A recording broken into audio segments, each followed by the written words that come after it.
welcome back to the Guinea Pig Place. Today we're going to be talking about pellets, what are some good ones versus bad ones, and just talk a little bit about what to look for in a pellet.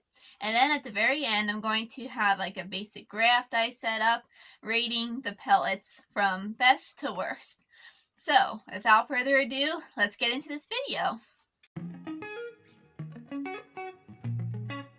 It's recommended that guinea pigs get 1/8 a cup of pellets per pig every day. Some people don't feed pellets and just feed a wider range of vegetables. This can be a good option, but that doesn't work for everyone as it can take more money and research.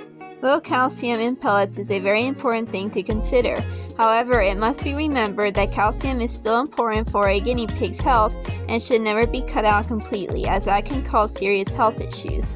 Instead, limit the amount of pellets consumed to anywhere between 1/4 to 1/8 a cup per pig daily. And as I listed in my good pellet checklist, stick to grain-free and Timothy hay-based pellets, as these are lower in calcium than your alfalfa-based ones. There are other ways to cut back on calcium, but that is for a future video. The average guinea pig needs around 8 grams of calcium per kilogram, or 35.3 ounces of food. Younger guinea pigs have higher calcium requirements for their rapidly growing bodies and bones, so they need a higher calcium diet, such as alfalfa-based pellets. A good pellet for an adult guinea pig has Timothy hay is the first ingredient unless it's a young or pregnant guinea pig, then alfalfa-based is fine. No added seeds, fruits, treats, or sugar, low in calcium, no corn or other unnecessary processed grains, around 14.0% protein is best, cold pressed is best, although not as important as the rest of the requirements, preferably non-GMO, although that's not quite as important either. Once you know what makes a good pellet, it all comes down to picking one that fits your guinea pig's taste as well as your own budget. Just be sure to stick to the guidelines. So I'm not going to list every single food in detail, I'm just going to make this easy on you. These are the pellets that is most recommended to be used. Also, if you have any questions, ask in the comments below.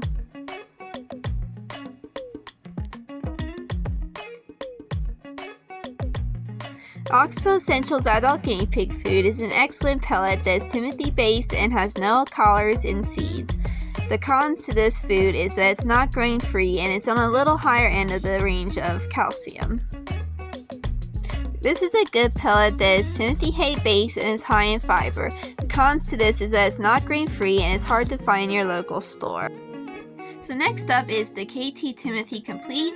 This pellet is Timothy hay based and does not have any alfalfa or corn. Although it does have a few different grains like wheat, it is pretty good as far as that's concerned. It has no loose or sugary fruits and has a long-lasting vitamin C. So overall, this is a pretty good pellet. Next up is the Shearwood Pellets. These are Timothy hay based, have no added fillers, seeds, treats, collars, etc.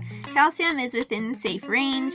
The only cons to this pellet is it is a bit expensive and not easily available in stores. Although overall this is a very good pellet to use and definitely recommend it.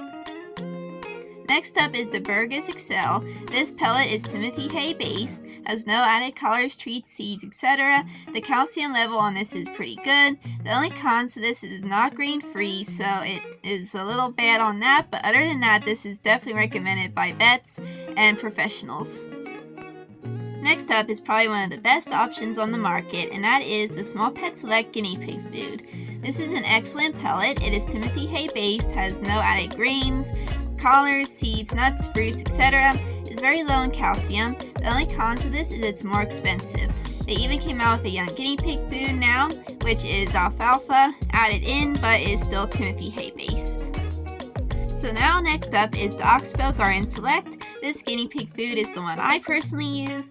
I really like that it is non-GMO, grain-free, Timothy hay based, and has no artificial additives.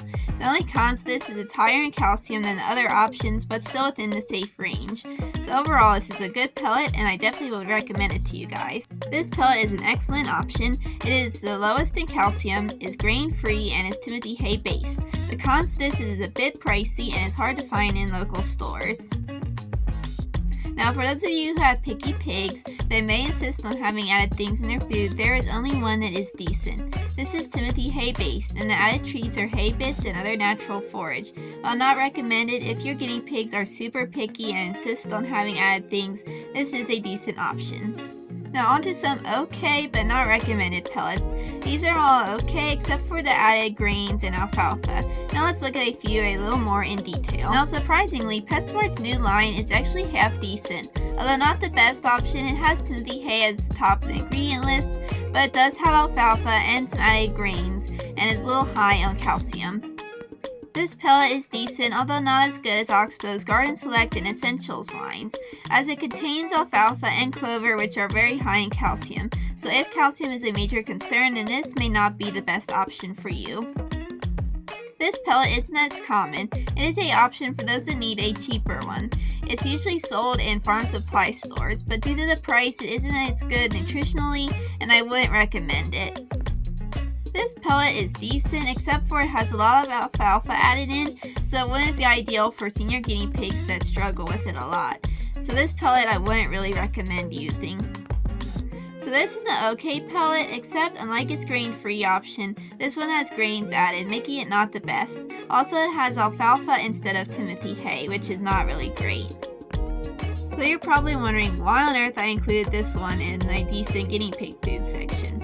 Well, this is okay as far as the grain-free is concerned, but it would not make a good regular pellet as it is full of added stuff, seeds, and just forage, which could cause selective feeding, although it would make a decent treat.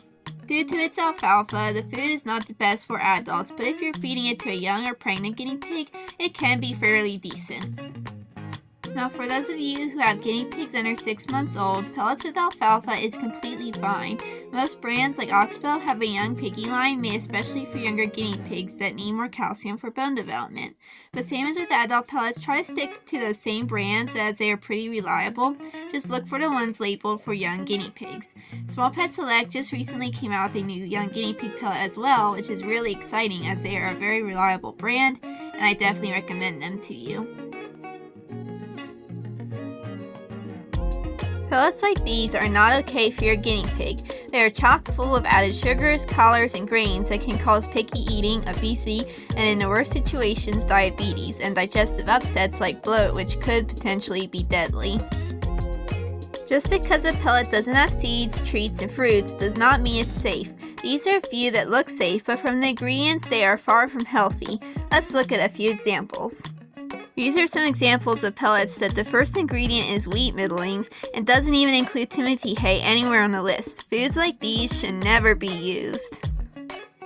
So that there is a brief idea of what bad pellets look like. Again, there are tons of bad pellets out there. You have to make sure to check the ingredients and make sure it follows the good pellet guidelines. So here's a tire list I made of a bunch of guinea pig foods like what we covered today. So the best section is all foods that I would definitely recommend using and you should generally try to stick with. The good section are ones that are decent, just not the recommended ones. The okay ones are the decent but not really recommended ones to use. The bad ones are just don't use ever, and the also bad section is also bad. So the last two you never want to use under any circumstances. So I hope this is kind of interesting to see them all lined up.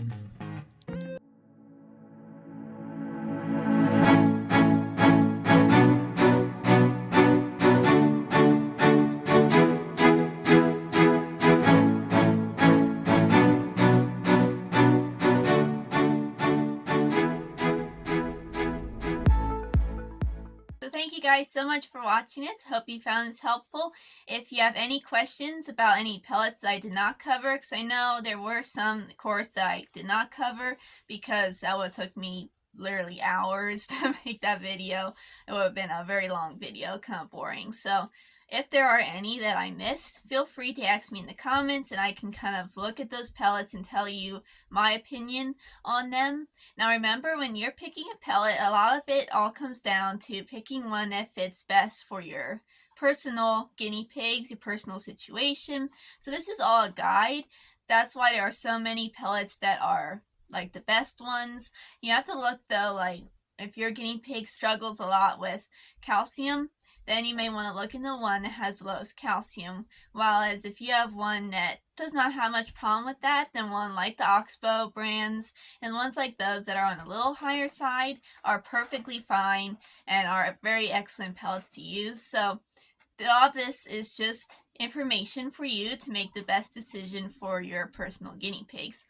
Again, thank you guys so much for watching. Be sure to like and subscribe so you can see more future videos we're going to be doing. There's a lot of ideas, so I'm not going to say anything at this point, but be sure, to keep an eye out on my community page. There'll be lots of updates, and I'll be asking you guys, which videos you want to see most. On my community page, I'm going to start posting beginner guinea pig owner charts, which will vary from just information on diets, like what does a daily diet look like. I'm even going to make a guinea pig supply checklist that you can use when you go to buy your first guinea pig. Kind of gives you a rundown on what all you're going to need. You can take a screenshot of all these charts and keep it on your phone or print it out, and you can use it for when you're getting your first guinea pig.